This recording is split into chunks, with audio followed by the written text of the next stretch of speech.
A live look at the First Baptist Church in Sutherland Springs, Texas, the site of that horrific massacre on a Sunday. 26 people dead, 20 injured, and many people saying it could have been a lot worse if it wasn't for some good Samaritans coming to the aid of those parishioners.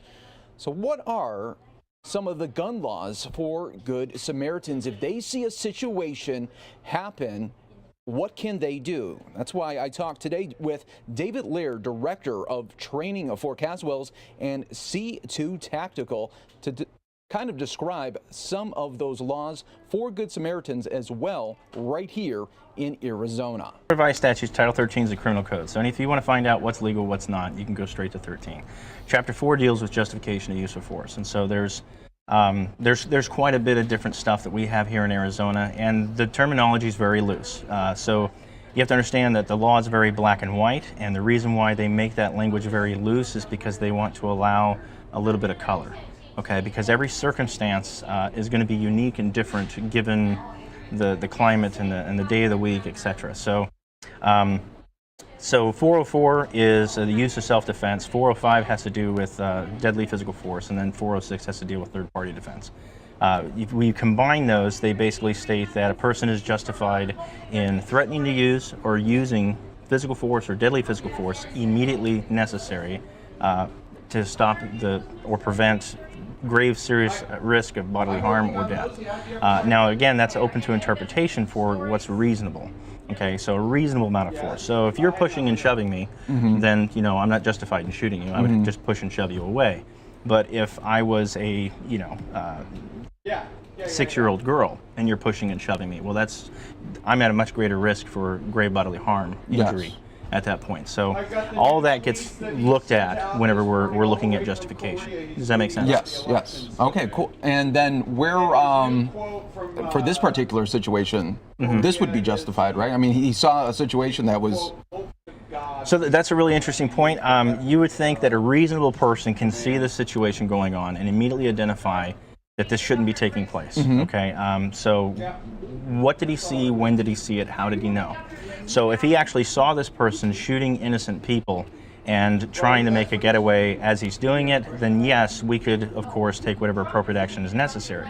If all he saw was a man with a rifle running into a truck and escaping after hearing shots fired, well, now, how does he justify that it was necessary to stop him? That could have been somebody who was also who was escaping to go chase the bad guy. Does that make sense? Yes, yes. So it has to do with what you knew and when you knew it.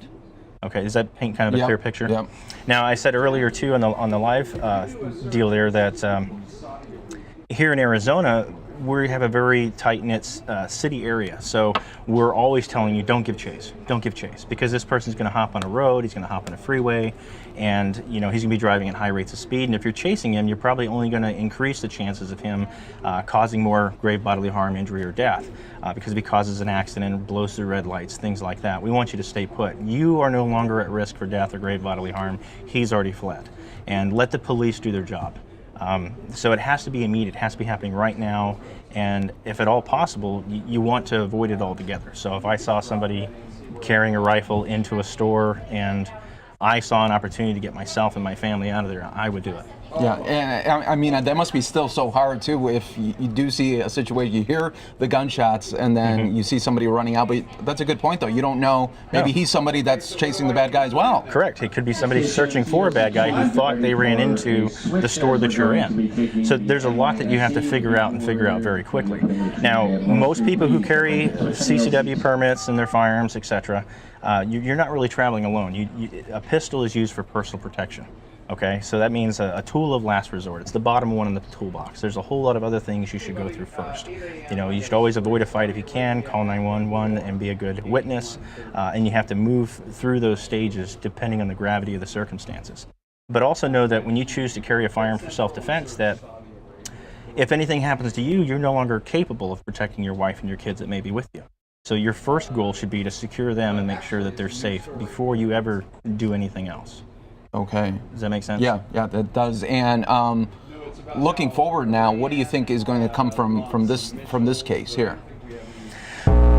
It's rural Texas. It would take law enforcement probably a really long time to get to that area in a timely manner. I think that what these guys did was justified based on the totality of the circumstances. When you look at it completely, you know that this person was heavily armed, leaving the scene, and is obviously a lunatic. He's gonna harm more people. That was his goal today.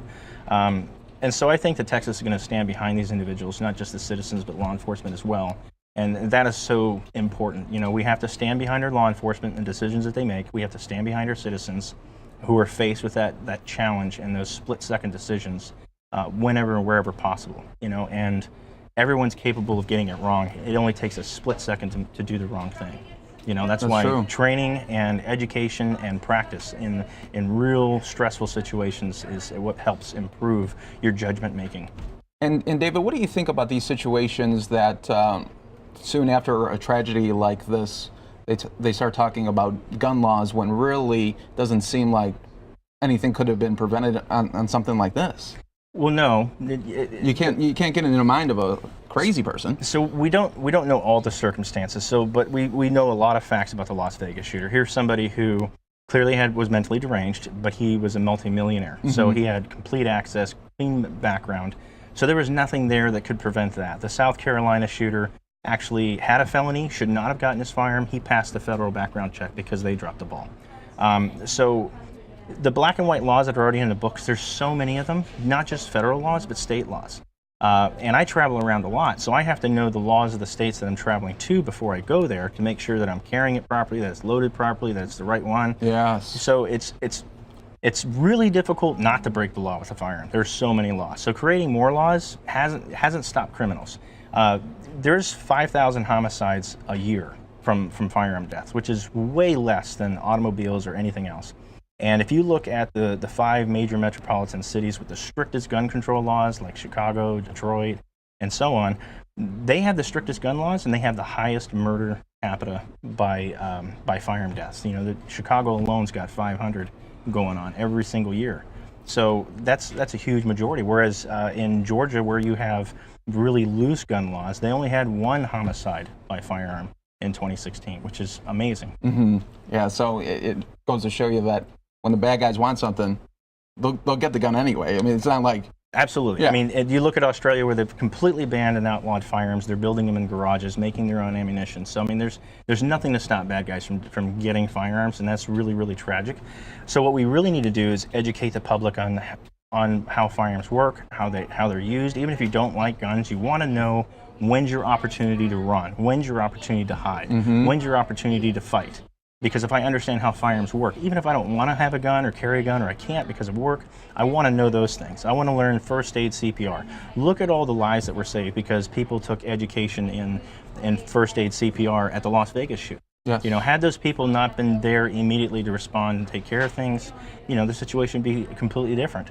And then lastly, if you actually do consider carrying a firearm, you have to know the firearm's limitations and your limitations. And you're not going to know that unless you actually put yourself through training where we can psychologically push you.